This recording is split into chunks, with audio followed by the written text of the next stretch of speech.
Hola, buenas tardes a todos.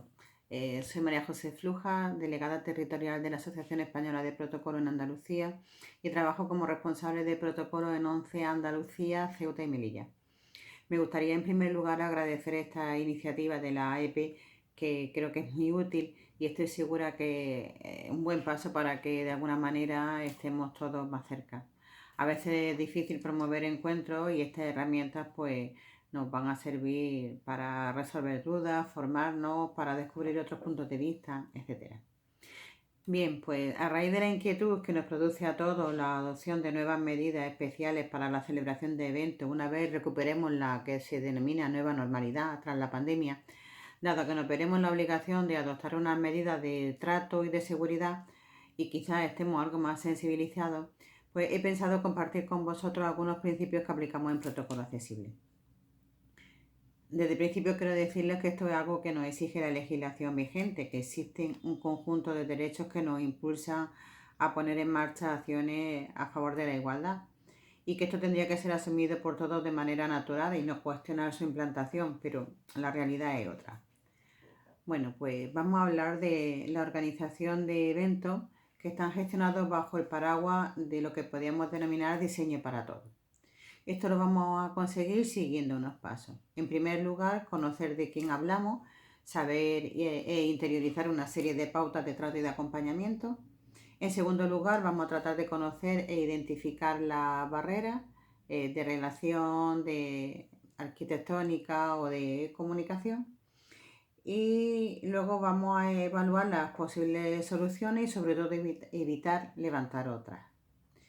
Bien, esto va a ser un proceso en el que ya os señalo que el 31% de las adaptaciones no suponen coste. No están reñidas, por supuesto, con la estética y son unas medidas que se pueden incorporar de manera progresiva. Se trata de un proceso en el que es básico ser coherente y tener en cuenta el principio de transversalidad, es decir, que son unas medidas que afectan a todo el proceso, a todos los espacios y que tiene que ser conocido por todos los implicados. Esto es importante porque a veces lo que nosotros decidimos al final lo ejecutan otras personas, azafatas, vigilantes, camareros, etc. Bien, pues hablaba en el primer paso de conocer de quién hablamos. Quisiera darle una imagen de la discapacidad ajustada a la realidad, libre de prejuicios y paternalismo, haciendo hincapié en la diversidad, en lo que suma y no en lo que resta.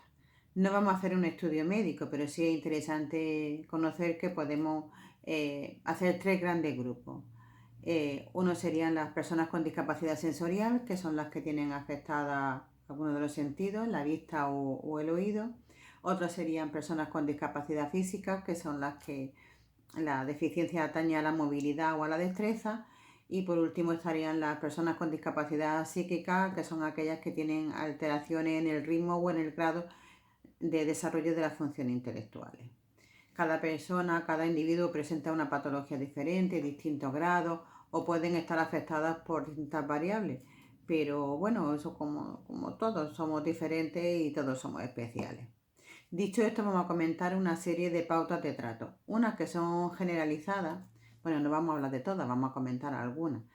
Estas generalizadas serían, pues, ante todo subrayar que son personas con sus ideas, preferencias, recursos, formación, estilo, inquietudes, etc.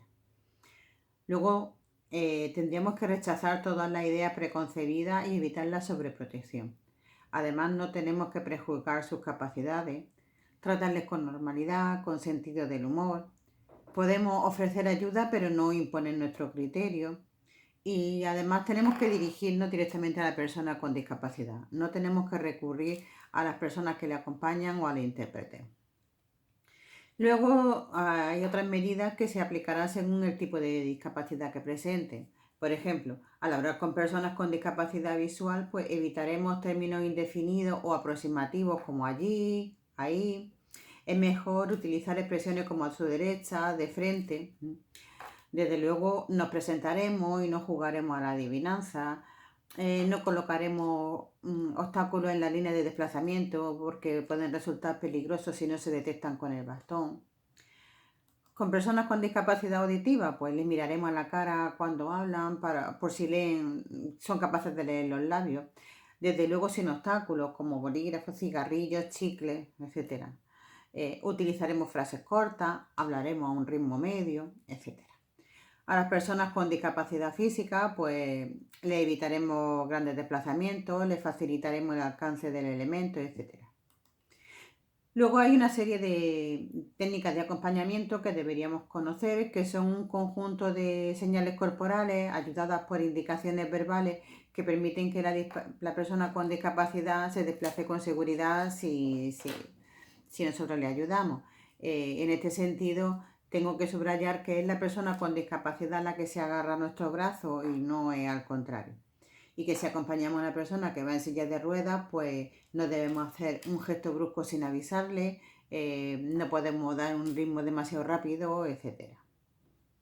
En este apartado también quería hacer un llamamiento sobre otros acompañantes especiales, son los perros guías, para que sepáis que existe una normativa que le afecta, que le permite pasar a todos los recintos y que de manera general os puedo indicar que siempre acompañan a su dueño, no se pueden quedar en otro espacio separado de ellos. Bueno, en segundo lugar hablaba de reconocer las barreras que nos pueden afectar. Las barreras de relación las superamos una vez que interioricemos las pautas que hemos comentado antes.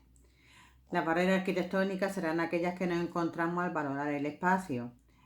Capacidad, acceso, baño, comprobar si permite a los usuarios circular libremente y disfrutar de todas las instalaciones, si tienen escaleras, si cuentan con baño accesible, si existen puertas o sistemas automáticos de control. Tendremos que ver cómo es el suelo. También veremos cómo el mobiliario, si está anclado, si permite que lo podamos distribuir según nuestro criterio. Y luego, con respecto a las barreras comunicativas, pues veremos qué documentos vamos a utilizar, cómo los vamos a cursar, si podemos aplicar sistemas alternativos de comunicación, de lectura, si tenemos con ayudas tecnológicas que estén a nuestro alcance, etc. Bueno, pues una vez hacemos esta valoración, vamos a incorporar soluciones con distintas medidas y en la medida de nuestras posibilidades.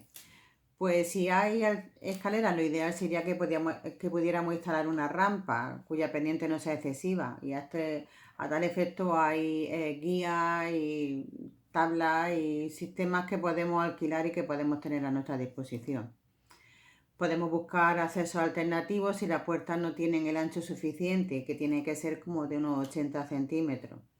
Tendremos que regular los sensores o dispositivos instalados de modo que sean generosos para permitir el paso de las personas que andan con dificultad.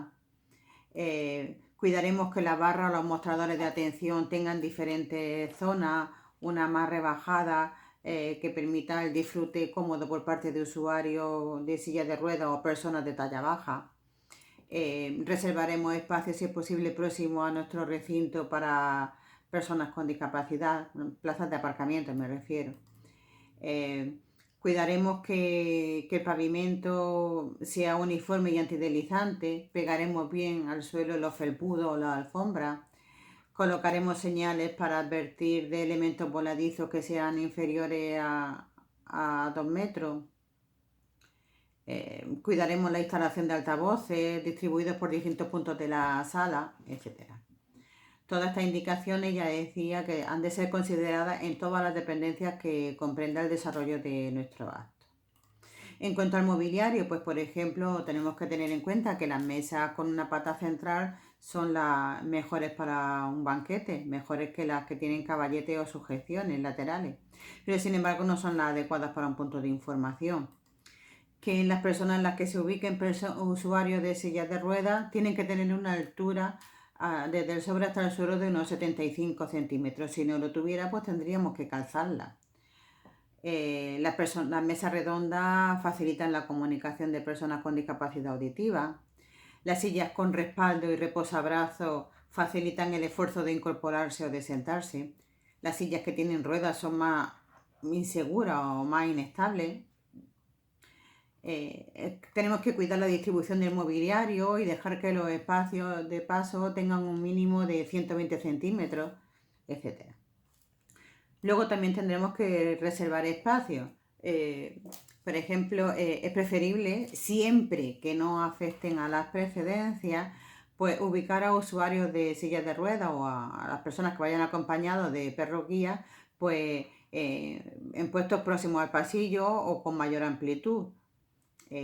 A todas las personas con discapacidad auditiva las tendremos que situar en la primera fila frente al punto donde ubiquemos al intérprete de lengua de signos. Bueno, finalmente vamos a ver cómo superamos unas barreras de comunicación, pues, y lo haremos si utilizamos para nuestros documentos pues, fuentes de trazo limpio, por ejemplo, las letras llamadas de palo, como la Arial, Helvética, la Verdana, porque son más legibles. Intentaremos no incluir imágenes de fondo, no enviar documentos o invitaciones como imagen, sino como PDF o adjuntar la información en texto. Y que los rótulos o paneles que instalemos pues que tengan la máxima legibilidad. Algo que vendrá determinado por el tamaño de fuente, por el grosor del trazo, por el color, por el contraste que provoca con el fondo. Por ejemplo, las letras amarillas sobre fondo negro tienen el máximo contraste, o el negro sobre blanco.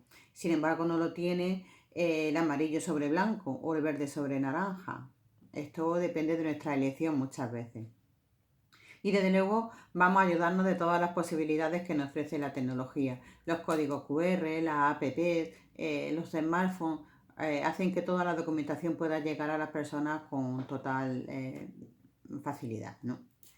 Bueno, hemos intentado sortear las barreras que nos podemos encontrar y ahora vamos a intentar no levantar otra. ¿Cómo lo hacemos? Pues eligiendo nosotros el mobiliario, distribuyéndolo, siguiendo los principios que hemos comentado, con líneas de paso bien claras y de anchura suficiente. Revisando la presidencia, donde hayamos ubicado las mesas, donde hayamos ubicado distintos elementos, de forma que no se altere por otros terceros, por ejemplo, cuando llegan los medios de comunicación y colocan una grabadora en la presidencia. No situando sillas, por ejemplo, donde vaya a sentarse una persona con silla, que ya vaya con silla de ruedas, porque no puede quitarla, o enviando la documentación de modo que permita adaptarla a la accesibilidad que cada uno precise. Bueno, después de todas estas medidas que hemos comentado a grandes rasgos, sí que me gustaría indicar también que tengáis en cuenta que algunos servicios han de ser solicitados con bastante antelación, como el Atendo de Renfe, o que en algunos medios de transporte tienen normas restrictivas, que hay que cuidar mucho la presidencia y sobre todo la ubicación y el acceso a la presidencia de los intérpretes de lengua de signos.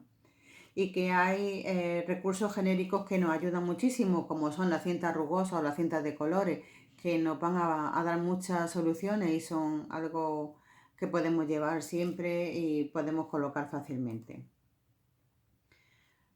Finalmente me gustaría deciros que yo personalmente considero muy importante que todos los responsables de protocolo conozcamos básicamente el sistema Braille y al menos unas palabras en lengua de signos para recibir con la máxima cortesía a nuestro invitado.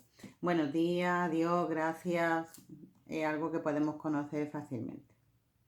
Bueno, me gustaría pensar que lo que he comentado no les abruma, sino que les anima a ir aplicándolo de manera natural. La mayor parte de esto son medidas sencillas, tanto para ponerlas en marcha como para evitarlas. Solo requieren un poco de implicación, de compromiso o formación. Vamos a hablar de organizar actos con un plus de calidad. Bueno, pues nada más. Quedo a vuestra disposición si en esta materia os puedo ser útil. Y nada, un abrazo a todos. Adiós, hasta la vista.